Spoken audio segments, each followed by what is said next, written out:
वक्त की बड़ी खबर आपको बता दें, बिहार के मौलाना जर्जिस अंसारी ने भगवान श्री राम के बाद अब भगवान शिव की अपमान करने का वीडियो जो है वो सोशल मीडिया पर तेजी से वायरल हो रहा है, जहां पर वो ये कहते नजर आ रहे हैं कि ब्रह्मा जी ने जो है भगवान शिव का खतना किया था। इस तरीके की बातें जो है जब वो बोल रहे हैं तो उसका वीडियो फिर से सोशल मीडिया पर वायरल हुआ है, जो वीडियो सबसे पहले आपको सुना देते हैं। मैंने कहा पंडित जी इतना मत बिगड़िए, खतना तो सबसे पहले आपके यहाँ शंकर जी ने करवाया।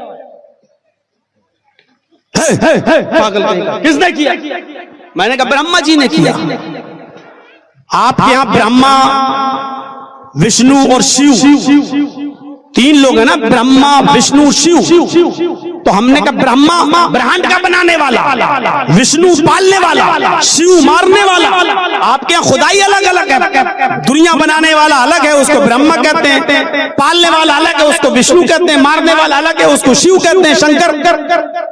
आपको बता दें कि इस वीडियो के वायरल होने के बाद से जो है अलग अलग जगहों पर इस बयान का विरोध हो रहा है। तस्वीरें आपको दिखा दें किस तरीके से अलग अलग जगह पर जर्जिस अंसारी की तस्वीरों को जलाया जा रहा है, पुतला फूका जा रहा है और एक ही मांग हो रही है कि किसी भी तरीके से इनकी गिरफ्तारी हो जानी चाहिए। और क्या कुछ माहौल है बताएंगे आपको। मेरे साथ मौजूद है मेरे सहयोगी नवेंदु जी। सर, सबसे पहले बात करें इनके बयान को लेकर, तो इस तरीके के बयान को लेकर कितना ज्यादा बवाल हो रहा है?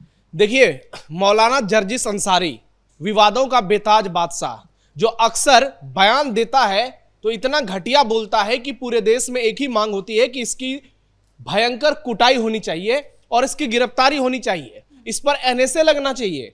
मतलब आप देखिए, बेशर्मी की पराकाष्ठा इसने पहुंचा दी है। यह कह रहा है कि ब्रह्मा जी ने भगवान शंकर का खतना कर दिया था। जो लोग जिनकी पूरी जिंदगी खतना में निकल जाती है, आज वो हिंदू धर्म के बारे में इतनी घटिया टिप्पणी कर रहे हैं, ये कहीं से स्वीकार्य नहीं है।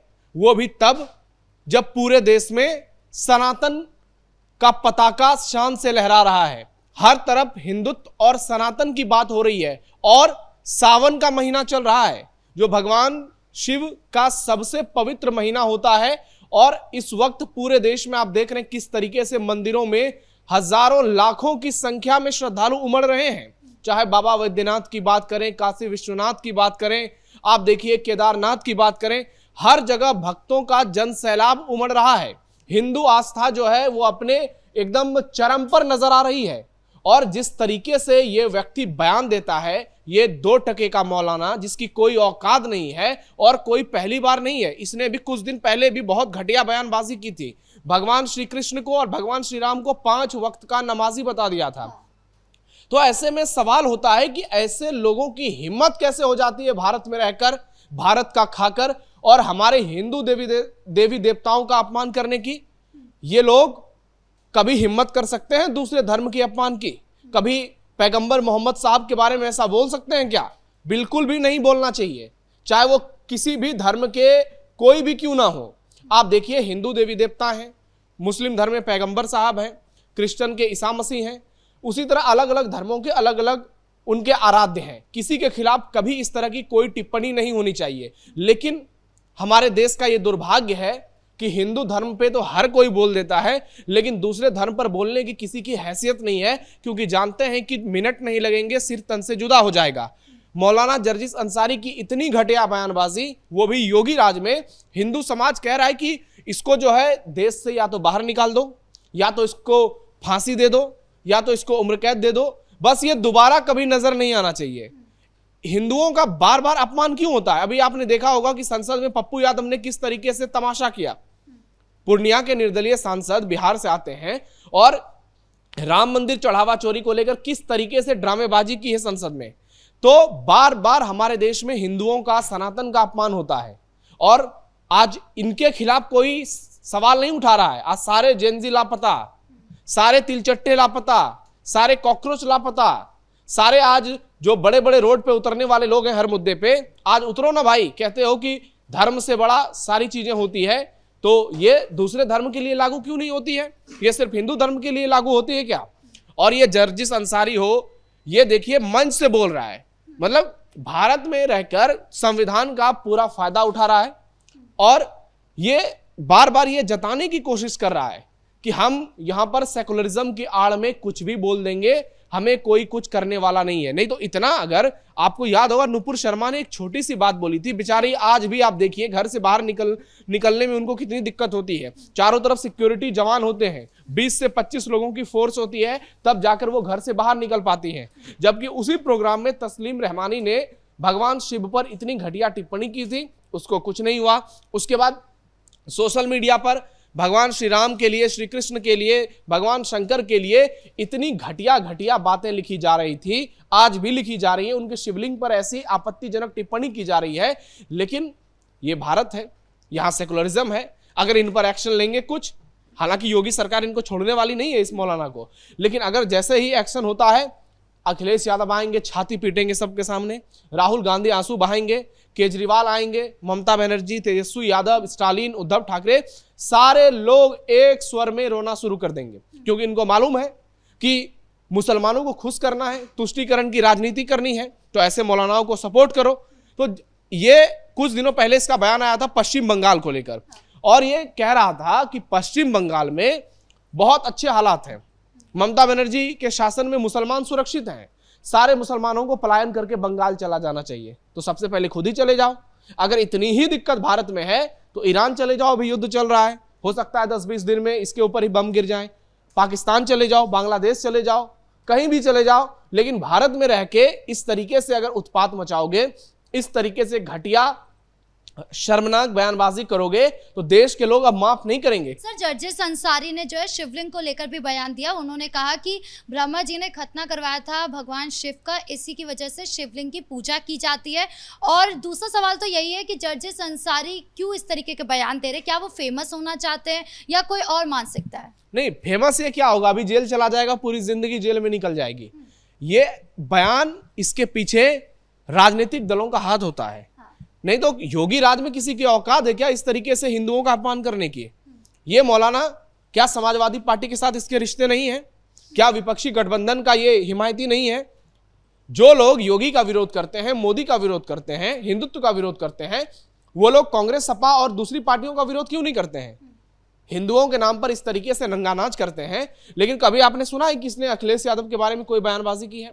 कभी आपने सुना है कि कांग्रेस को लेकर कोई बयानबाजी की है?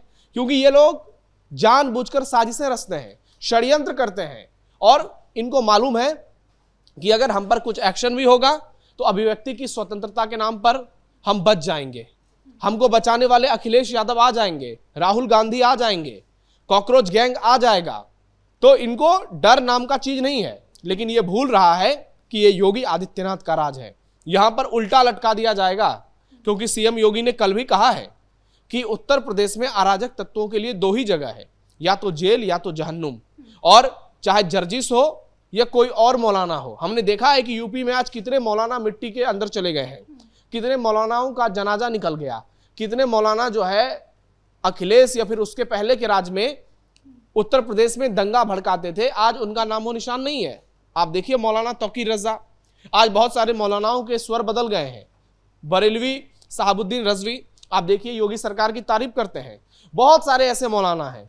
लेकिन हिंदुओं में आप देखिए क्या इस बयान को लेकर एकता नजर आ रही है? कुछ साधु संत ने जरूर कहा है कि जो इसकी जीभ काट कर लाएगा हम उसको इतना इनाम देंगे, और राजू दास तो हर मुद्दे पर ही बोलते हैं। तो हिंदू समाज जब एकजुट नहीं हो रहा है, हिंदू समाज जब सड़क पर नहीं उतर रहा है, तो फिर इस तरीके की चीजें होती रहेंगी। और आप अगर बोलेंगे तो ये विरोधी गैंग जो ये कहेगा ये लोग भड़का रहे हैं। मतलब हमारे देश में हमारे देवी देवताओं का खुलेआम अपमान किया जा रहा है, और हमारे देश के राजनीतिक पार्टी के लोग चुप हैं, चुप्पी साधे हुए हैं। आप देखिए अखिलेश यादव की एक बार भी बयान आई सामने, उन्होंने पिछले बार भी बयान नहीं दिया था, इस बार भी बयान नहीं दिया है, कभी वो कुछ भी नहीं बोलते हैं। बार बार हिंदू धर्म का अपमान होता है, वो खामोश रहते हैं। अभी जुनैद को उन्होंने मुलाकात की, इमरान प्रतापगढ़ी ने मुलाकात की, उसका पूरा एकदम इतना इज्जत उसको दिया जा रहा है, उसको इस तरीके से उसका ट्रीटमेंट किया जा रहा है कि जुनैद तो बहुत बड़ा जो है इस पृथ्वी का ऐसा फकीर है जिसने कि जंतर मंतर पर पूरे सारे कॉकरोचों का कल्याण कर दिया। लेकिन दूसरी तरफ हिंदू समाज में ऐसे लोग हैं, आप देखिए कांवड़ यात्रा चल रही है आज, चाहे बिहार की बात हो, यूपी की बात हो, कैसे गरीब हिंदू भी जो हैं वो भी उस यात्रा में आने वाले लोगों की मदद कर रहे हैं। कोई पानी पिला रहा है, कोई खाना खिला रहा है, कोई फल बांट रहा है, कोई दवाई दे रहा है, और बहुत सारे लोग इसमें फ्री में काम कर रहे हैं निस्वार्थ, क्योंकि उनकी आस्था जुड़ी है इन चीजों से। तो आप देखिए, हिंदू समाज एक तरफ इतना ज्यादा सहिष्णु होकर आगे बढ़ रहा है, लेकिन दूसरी तरफ हिंदुओं में ही ऐसे लोग हैं जो हिंदुओं के सबसे बड़े दुश्मन हैं। और भारत तो ऐसा देश है जहां पे कहा जाता है कि यहाँ पे वसुधैव कुटुंबकम भी चलता है, सर्वे भवन्तु सुखिनः का नारा भी चलता है, और हर किसी को बराबर का हक मिलता है। लेकिन उस हक का इस्तेमाल कितना गलत हो रहा है कि हिंदुओं के देवी देवताओं पर इस तरीके से घटिया टिप्पणियां की जा रही है कि लोगों को लग रहा है कि भाई ये हो क्या रहा है। जब दुनिया में इतनी स्थिति है, मुसलमान देश आपस में लड़ रहे हैं, कट रहे हैं, मर रहे हैं, उस बीच में भारत के मुसलमानों को इतनी बेहतर सुविधाएं मिल रही है, तमाम सरकारी योजनाओं का लाभ मिल रहा है, उनकी जिंदगी पूरी तरह से बदल गई है। आज मुसलमानों के बच्चे सरकारी नौकरी से लेकर आप देखिए उनको कितने स्कॉलरशिप मिल रहे हैं, आज सरकारी योजनाओं का कितना वो फायदा उठा रहे हैं। लेकिन उन्हीं में से कुछ लोग इस तरीके की बातें करते हैं, या तो भारत विरोधी बातें। आप देखिए पाकिस्तानी लिंक कितना सामने आ रहा है, यूपी से लेकर बिहार तक, हापुड़ गाजियाबाद से लेकर मुजफ्फरपुर तक, और दूसरी तरफ हिंदुओं का अपमान करते हैं। लेकिन योगी आदित्यनाथ की सरकार है, ये जर्जिस जो है ये बचने वाला नहीं है, बहुत जल्दी इसका इलाज होगा, और बहुत तगड़ा इलाज होगा योगी आदित्यनाथ में, क्योंकि इसने भगवान शिव का अपमान किया है, सावन के महीने में अपमान किया है, और करोड़ों हिंदुओं की, करोड़ों सनातनियों की भावनाओं को आहत किया है, उनकी आस्था के साथ खिलवाड़ किया है। जी, इस मुद्दे पर जानकारी देने के लिए आपका बहुत बहुत धन्यवाद। तो कुल मिलाकर जर्जिस अंसारी ने जिस तरीके से भगवान का अपमान किया है या हिंदू आस्था का अपमान किया है, उसके बाद ये मांग की जा रही है कि जल्द से जल्द जर्जिस अंसारी की गिरफ्तारी हो जानी चाहिए। अब गिरफ्तारी कब तक होती है यह भी देखना बाकी होगा। ब्रेकिंग न्यूज में इतना ही। कैमरा पर्सन कुणाल के साथ मैं राधिका राज।